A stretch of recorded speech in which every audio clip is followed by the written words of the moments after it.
you sense the mood, the words that I'm hearing trip off people's lips are how fortunate, how blessed, what a privilege. 10 days ago, we were honestly looking at an option of either postponing or cancelling this race because of this terrible drought. And then the planets have just lined up. The rain has come at just the right time. The paddlers believe so much in this race, and the community believes so much in giving the paddlers such a special experience, that all these forces have just combined at the right time. And the reality is, the rains have come, the weather's come, the spirit from the paddlers, the spirit of the community is all combined into a really exceptional weekend. It's beautiful and fun and adventurous sport. It's great. I think that the social side of it and everything, I think it's a lot of fun. Everyone sticks together. It's like it's a community and everyone has a jol together. I've done the river quite a few times, and this level quite similar to last year, maybe a little bit more. So it looks quite nice. I think it'll be casual, so it should be fun. Stage 1 is one of the most respected stages in river canoeing in the world. It's 26 kilometers long from Castleburn down to the Swartberg Road Bridge, and it starts off with 10 kilometers through a section of what is called the Valley of 1,000 Rapids. It is the steepest, most technical bit of rapid paddling that you will do anywhere in the world. And it's really hard in K1s and K2s, and the level was medium-low, which made it even harder. So it was very tricky. And then as the river moves out of the mountains, the character of the river changes as well. It starts to flatten out, and by the time you get to the trout hatcheries, the whole personality of the river changes. So you've got a relatively short but relatively hard first day. The paddlers all go home and have a good rest overnight. Yeah, it was a great race today. I think the first 5 or 6 boats were together for most of the way. So it was tough racing, and I managed to get a gap a little bit above overhang. 10 seconds is not much considering tomorrow is going to take us 2 hours or so, so I'm sure we'll be together again and keep my mistakes to minimum tomorrow. The water was nice. I've paddled on it when it's been a lot fuller, but it was a fantastic day in Underberg, definitely showing off today, so love being out there. It's great to have the N3 toll concession involved in the race for the last few years now, and you can see what they've brought to the race with regards to their sponsorship and the help they've given us. Helps get the TV coverage, gets them exposure, gets canoeing exposure, gets Underberg exposure, so it's a win-win for everyone at the end of the day, so it's great to have them involved. I enjoy it, I've met lots of friends through canoeing, and I think we got a lot of development here. I'm from KZN, and lots have supported our development paddling, so I love it. I want to give back to the sport as well. It was really good. I had a good start, clean day down the river. No mistakes, and just had a lot of fun. Oh, it was such a lovely day. There was more than enough water. Nice clean water, and a beautiful day on the river. It's probably one of the cleanest rivers in the country, one of the few clean rivers left.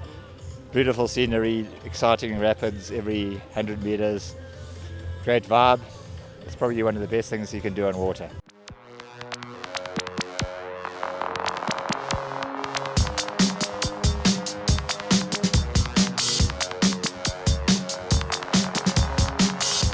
Day 2 is respected as one of the hardest days paddling in the whole South African calendar because it's 38 kilometers long, which is not long in terms of races like the Berg River Canoe Marathon or the Fish, but it is very hard. It starts off with some small rapids going into Underberg. You go through the Underberg Gorge, which is very difficult. It's grade 3, grade 4 rapids, and then you've got more of the flats. So you get the adrenaline high and the adrenaline low.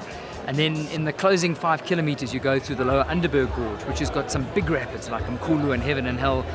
And then when you're really tired and you've got blisters in your hands and your legs and arms are aching, you come around the corner and you see this finish here at Hopewell Farm, and that just makes it, this is why people come back every year.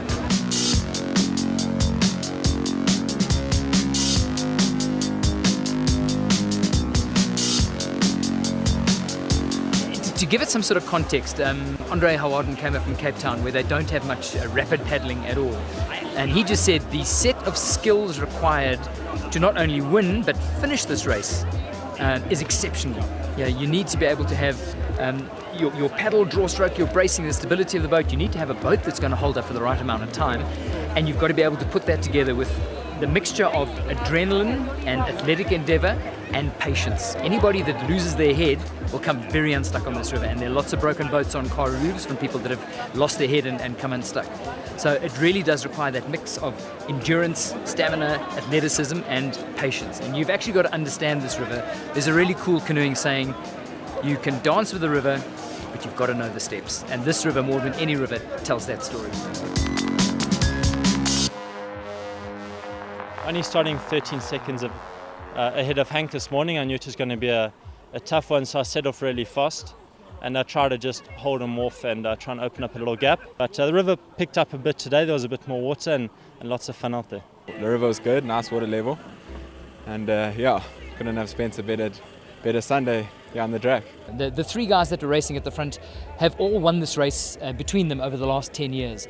But outside of that, when you realise that there were 6 boats together at the end of the first day, it says an awful lot about the standard of the calibre of paddler. Because if you say you've won an N3TC DRAK title, you are right up there with the very best. DRAK's always my favourite, so I always also like to make this my aim. But yeah, it does give me a bit of a confidence booster now, knowing what form I'm in as I build up to doozy now. So yeah, good 2 days on the river, nice 2 solid days of training since we haven't been able to paddle on the river much with low water. So it was a perfect weekend.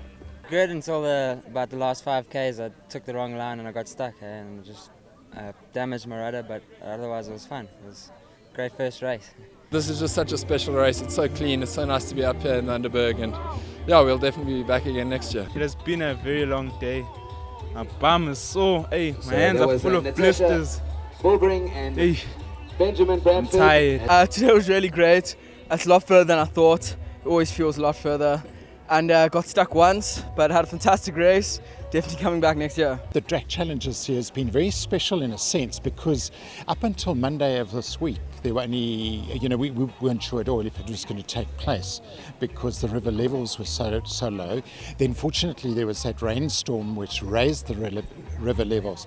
And then absolutely to the credit of the organisers of the DRAK Challenge, they really put it out there through social media, through the newsletter and so on. And I believe that we've landed up with well over 500 entries. So well done to the organisers and well done again on a wonderful event. I mean, as we can see over here, it's just a lovely vibe. There's a lovely family vibe. I love it. And I think it's just, again, it's surpassed expectations. We're very proud as sponsors to be involved with this wonderful event.